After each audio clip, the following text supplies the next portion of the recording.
न मालमवा। अच्छी खासी आजादी की जिंदगी गुजरी थी मेरी, खामखा शादी के झमेलों में फंसा दिया तुमने मुझे। तुम्हें पता है ना मुझे अपनी आजादी की जिंदगी कितनी अजीज है। क्या करती? तुम सारे बहन भाई एक जैसे हो, इसीलिए तो रिफत के ससुराल में ना निभ सकी। अब मैं अकेली इतने बड़े घर को नहीं संभाल सकती। रिफत तो हिलकर पानी भी नहीं पीती, चंद घंटे जाकर स्कूल में क्या पढ़ा लेती है, गोया मेरी जात पर बड़ा एहसान करती है। बहू की जरूरत है मुझे भी और इस घर को भी। तुम्हारी जरूरतों को पूरा करने के लिए हमेशा मैं ही कुर्बानी का बकरा क्यों बनता हूँ? जीशान के पैरों में जंजीरें बांधने का ख्याल तुम्हें नहीं आता? जीशान मेरे कहे में तो है नहीं, वो अपनी बीवी को मेरे रहम करम पे नहीं छोड़ेगा। अभी से उसे बहुत बड़ा जन मुरीद बनते देख रही हूँ। कल कला को रिफत भी अपने घर की हो जाएगी तो मैं बिल्कुल अकेली रह जाऊंगी। फिर मेरी खिदमत कौन करेगा? क्या तुम रिफत आपा की दोबारा शादी कराने का सोच रही हो? होश में तो हो। वो पहली शादी अपनी नहीं निभा सकी तो दूसरी करके क्या तीर मार लेगी? अब तो वैसे भी उसमें दूसरों को बर्दाश्त करने का मादा बिल्कुल खत्म हो चुका है। कोशिश करने में क्या हर्ज है? कब तक जवान बेटी को यूं घर में बिठाए? जवान और क्या, एक जिम्मेदारी है मेरी। अब तो अरीबा पर भी खास नजर रखनी पड़ेगी। ऐसे क्या हैरानी से देख रहे हो? जवान जहां खूबसूरत लड़की शौहर के परदेश जाने के बाद मेरे लिए एक जिम्मेदारी बन के रहेगी। यहाँ निगरानी करनी पड़ेगी, खास तौर पे इसकी। शौहर परदेश जाकर बैठ जाएं तो बीवियां उनकी गैर मौजूदगी में वो गुल खिलाती हैं कि मत पूछो।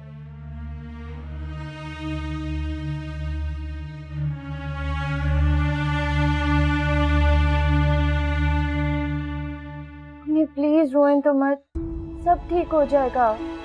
भाभी की गलत फहमी भी दूर हो जाएगी। कुछ ठीक नहीं होगा बेटा। वक्त गुजरने के साथ साथ कुछ बहना के इरादे खुल रहे हैं। वो यहाँ घर बनाने नहीं बल्कि हमारे घर को तोड़ने के लिए आई है। मैं उसके साथ कितना भी अच्छा सलूक कर लूं लेकिन उसका दिल कभी मेरी तरफ से साफ नहीं होगा। के बाद वो कितना प्यार से पेश आती थी हम सबके साथ। अब उन्हें हमसे क्या मसला होने लग गया? उसका दिल बहुत छोटा है बेटा, और छोटे दिल की लड़कियां शौहर को तो अपने दिल में जगह दे देती है, लेकिन शौहर से मंसूब उसके घर वालों को कभी जगह नहीं दे पाती। मुझे बहुत डर लगता है ना कि इरादे बिल्कुल भी ठीक नहीं है।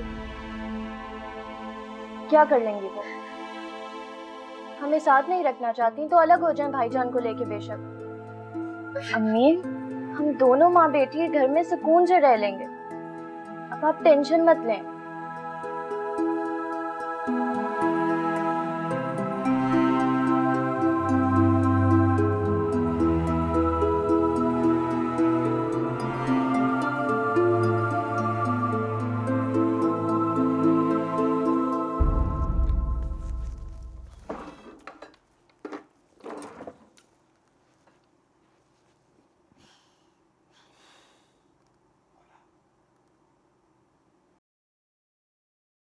इसमें तो ऐसा कुछ नहीं है जिससे अरीबा के किरदार पर शक किया जाए। हो सकता है वो मेरी सोच से भी ज्यादा चालाक हो। मुझे फोन बंद नहीं करना चाहिए। ये फोन मुझे कुछ दिन और रखना पड़ेगा। उससे पता चलेगा कि अरीबा मेरे साथ कितनी मुखलिस है, कितनी धोखेबाज।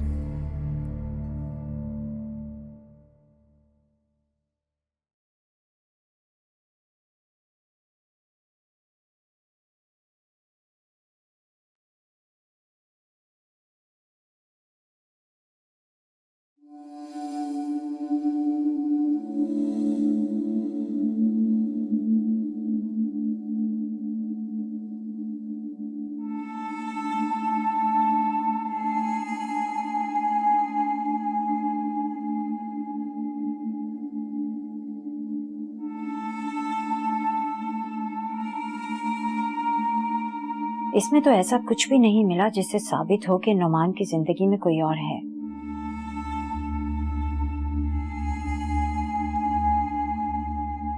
या फिर वो मुझसे बेवफाई कर रहा है। ये भी तो हो सकता है कि नुमान ने छुपाकर कोई और सिम रखी हो जिससे वो चोरी चोरी अरीबा से राब्ता करता हो। तभी तो आजकल नुमान घर से ज्यादा वक्त बाहर ही गुजारता है।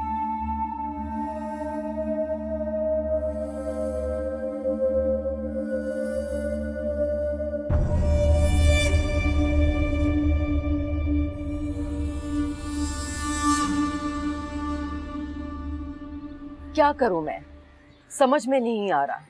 रिश्तों पे रिश्ते आ रहे हैं लेकिन समझ में नहीं आता कि मैं क्या फैसला करूं।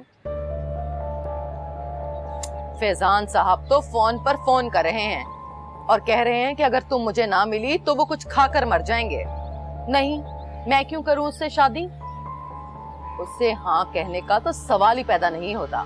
कहां वो और कहां मैं, जोड़ी एक दूसरे के टक्कर की तो होनी चाहिए ना। बस जो देखता है दिल हार बैठता है। इन मर्दों को हैंडल करना मुश्किल हो गया कसम से। अम्मी जान, बाद में बात करती हूँ। कहाँ है अम्मी जान? किसी को वो कोने वाले कमरे में खाना देना याद रहता है कि नहीं? क्या बात है, क्यों शोर मचा रखा है तुम लोगों ने? बस एक जिम्मेदारी हम पर उनकी कि उनको 2 वक्त की रोटी पहुंचाना। आज इत्तेफाक से मैं उनके कमरे में चला गया तो वो नकाहत और भूख के मारे नीम बेहोश थे। पता चला कि उनको कल दोपहर से खाना ही नहीं पहुंचाया गया। ओहो, मैं समझी जाने क्या कयामत आ गई। इतना खाना तो जाता है उनको, रोज 2 दिन ना भी खाए तो गुजारा हो जाएगा। अरे तैमूर के गिरफ्तार होने की खबर से हम तो अपने होश खो बैठे थे। हमें तो याद ही नहीं रहा। इसमें इतना शोर मचाने की क्या जरूरत है? जरूरत है आपा, बहुत जरूरत है। वो जैसे भी हैं, है तो हमारे बाप। हमारी रगों में उनका खून दौड़ रहा है। ऐसा सलूक तो कोई अपने घर के पालतू जानवरों के साथ भी नहीं करता जो एक अरसे से अब्बू के साथ हो रहा है।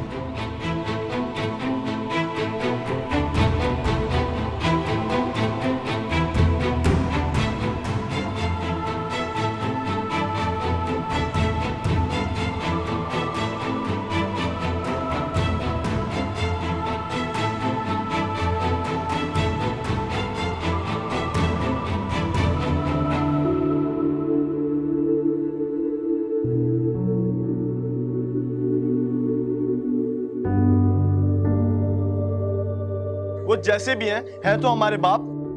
हमारी रगों में उनका खून दौड़ रहा है। ऐसा सलूक तो कोई अपने घर के पालतू जानवरों के साथ भी नहीं करता जो एक अरसे से अब्बू के साथ हो रहा है। खुदाया, कैसे लोग हैं ये? क्या क्या राज छुपा हुआ है इनके दिलों में।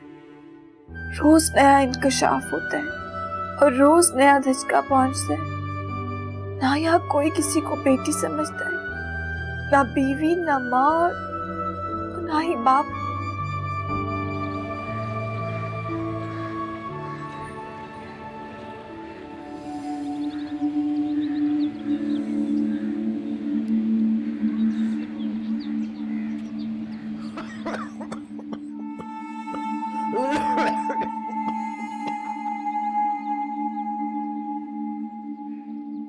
मरे नहीं भूख से। जिशान तो ऐसे वावेला मचा रहा था जैसे गिनती की चंद सांसें रह गई हो तुम। अभी मरा नहीं हूं मैं। इतनी आसानी से मरने वाला नहीं हूं जुलेखा बेगम। जब तक तुम जिंदा हो तुम्हारी जिंदगी को इसी तरह जीरन बनाता रहूंगा मैं। उम्र गुजर गई, चलने फिरने से माजूर हो गए, दोस्त बाप साथ छोड़ गए, मगर जबान की काट और दिल का मेल वैसे का वैसा रहा। अब्दुल रशीद, तुम भी वैसी की वैसी हो। मियां बीवी में चाहे कितनी नफरतें क्यों ना हो, बुढ़ापे में एक दूसरे का सहारा बनते हैं, साथ देते हैं एक दूसरे का।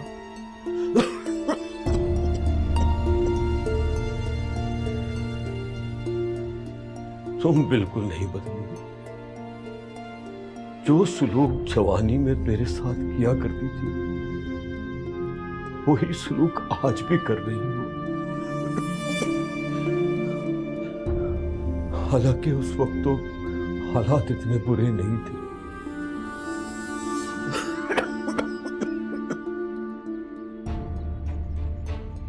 पहले जो कमा के लाता था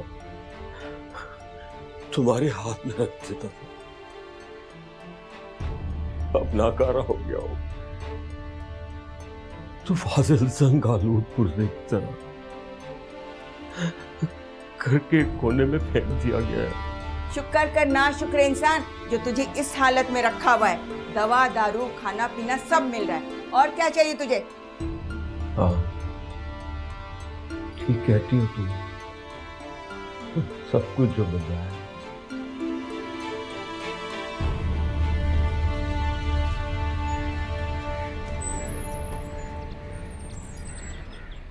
क्या बनाया आपने अम्मी खाने में? आज तुम्हारी पसंद के अचार गोश्त और करेले की सब्जी। वाह, बड़े अरसे बाद आपको मेरा ख्याल आया। रोज तुम्हारी पसंद का ख्याल रखती हूँ और रोज तुम यही कहते हो।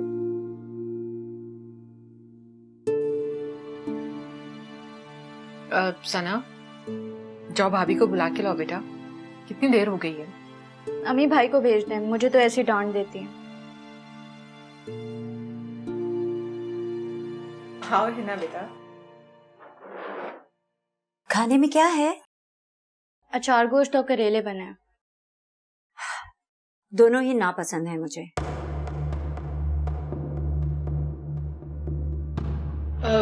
मैं तुम्हारे लिए कबाब तल देती हूँ। अरे प्लीज आप बैठे, कबाब ही तल लेना। हिना खुद तल लेगी। हिना इस घर में मेहमान थोड़ी ना है, इस घर की फर्द है। जो दिल चाहेगा वो खुद ही ले लेगी। नुमान, अभी उसकी शादी को देने कितने हुए हैं? एक ही एक तो बहू है मेरी। मैं इतनी जल्दी उसे बावर्ची खाने की आग में थोड़ी झोंक दूंगी। लेकिन अम्मी आपकी तबीयत। आंटी नुमान ठीक कह रहे हैं। अब इस उम्र में आप काम करती हुई अच्छी तो नहीं लगेंगी ना? सना, जाओ तुम मेरे लिए कबाब तल कर लाओ।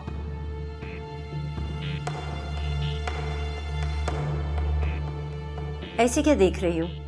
तुम अब बड़ी हो चुकी हो। आंटी सारा दिन घर के काम में मसरूफ रहती हैं। तुम्हें कामकाज में उनका हाथ बटाना चाहिए। क्यों आंटी? एग्जैक्टली, ये बात तुम्हें भी सोचनी चाहिए। तुम भी इस घर का फर्द हो। मुझे काम करने की आदत नहीं है। तो आदत डालो। ये तुम्हारे माँ बाप का नहीं, तुम्हारे शौहर का घर। तुम मुझे बीवी बनाकर लाए थे या मुलाजिमा? बेहतर होता तुम कमरे में ही रहती, वहीं खाना खाते।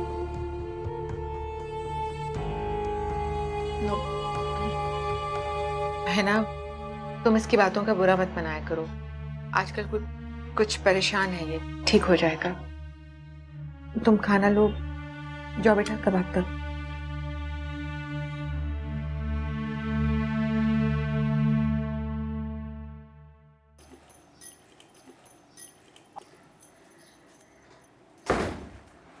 अरीबा, ये डिजाइन है, ये बना लो।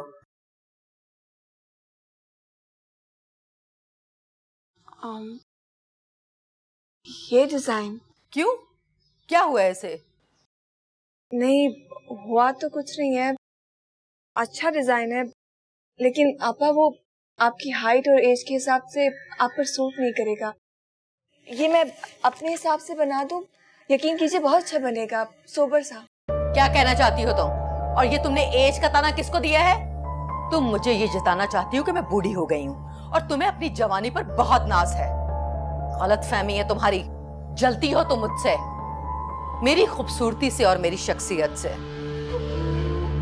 और इसीलिए बातों बातों में तुम मुझे मेरी उम्र का ताना दे रही हो।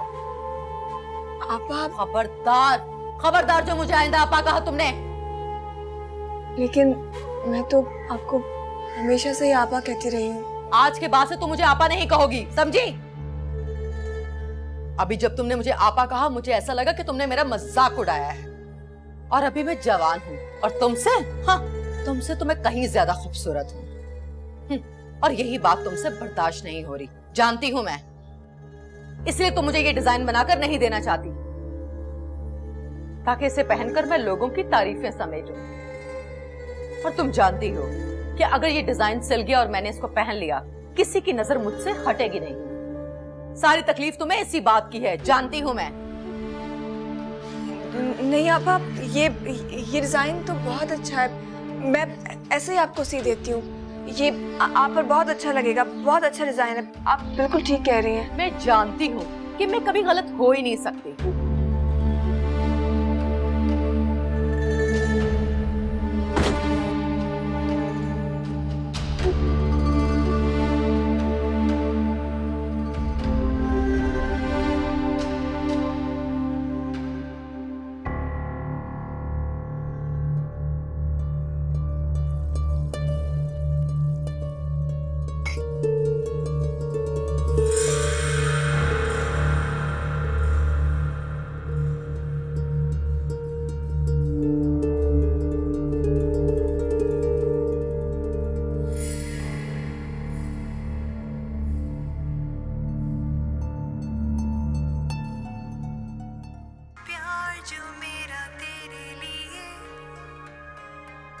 हर पल दिल को ही तड़पाना, जाओगे जहां भी तुम देखो, वापस ये पल नहीं है आना।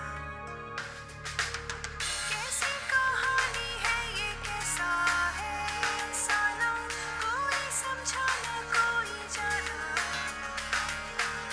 कहाँ शुरू कहाँ खत्म है जिंदगी ये, भूला बैठी हूँ सब कुछ आ भी जाओ।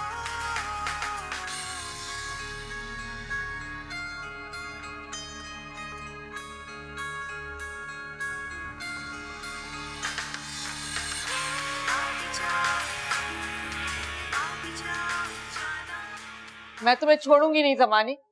ऐसी कौन सी दुश्मनी थी तुम्हें मेरी अकलौती बेटी से कि तुमने ऐसे घर में उसका रिश्ता करा दिया। सारे के सारे घर वाले पागल हैं वहां पे। तुम्हें मेरी बेटी के लिए वही घर मिला था, पागल खाना कहीं का। अरे शादी के बाद तुम्हारी लड़की खुश रहेगी इसकी गारंटी नहीं ली थी मैंने। किसी और लड़की की शादी होती ना तो उस घर में बहुत खुश रहती। ये तो सब किस्मत के खेल होते हैं नजरीन। अच्छा बातें बगाड़ना बंद करो। तैमूर की जो पहले 2 शादियां हुई थी, वो बीवियां अगर तैमूर से खुश होती तो वो तो कभी तलाक का मुतालबा न करती। इतने बुरे लोग नहीं है वो। इतने ही बुरे होते ना तो अगले 100 चक्कर लगवाते अदालतों के। अरे उनकी लड़की ने तलाक मांगी और उस भले मानस ने फौरन 3 लफ्ज लिख कर दे दिए। इतना तो शरीफ है वो। तुम्हारी लड़की को तो कदर करनी चाहिए ऐसे शरीफ लड़के की। खाक शरीफ है वो लोग। अभी परसों रात ही जेल में गुजार के आया है। ज़मानी, तुमने ये तो बताया था कि लड़के को क्रिकेट खेलने का शौक है, मगर ये नहीं बताया था कि लड़के को क्रिकेट पर जुआ लगाने का शौक है। जुआरी कहीं का। अरे ये कौन सा बुरा शौक है, ये तो मॉडर्न लोगों के शौक हैं। ये जो पल्ली तरफ वो वकील साहब रहते हैं ना, जिनकी कोठी है, किसी काम से मैं वहाँ गई, बहन भाई माँ बाप सब झटते लगाए बैठे थे इसी क्रिकेट पे। और खाने का क्या है, आजकल तो हर दूसरा तीसरा बंदा जेल जा रहा है। हालात ही ऐसे हैं। टेंशन जो है मुल्क में इस कदर, कौन सी बुरी बात हो गई? मतलब तुम्हारे नजदीक ये कोई बुरी बात है ही नहीं। मेरी बेटी की जिंदगी दांव पे लगी है और तुम कह रही हो कि कोई बुरी बात नहीं है। तुमने तो बहुत बढ़ चढ़ के तारीफें की थी उन लोगों की। धोखा दिया है तुमने हमें। अरे किस बात का धोखा? 2 शादियों का तुमने पूछा? अरे तुमने पूछा नहीं, मैंने बताना मुनासिब नहीं समझा।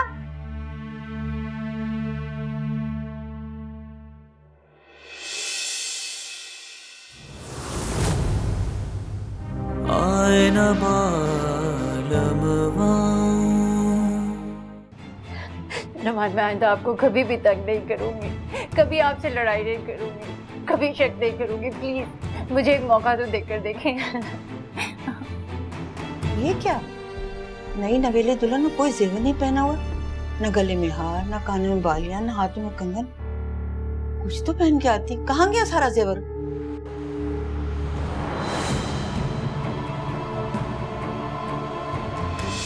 आए न बालमवा,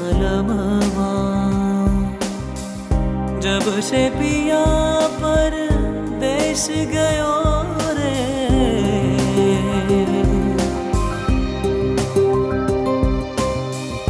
जब से पिया परदेस गयो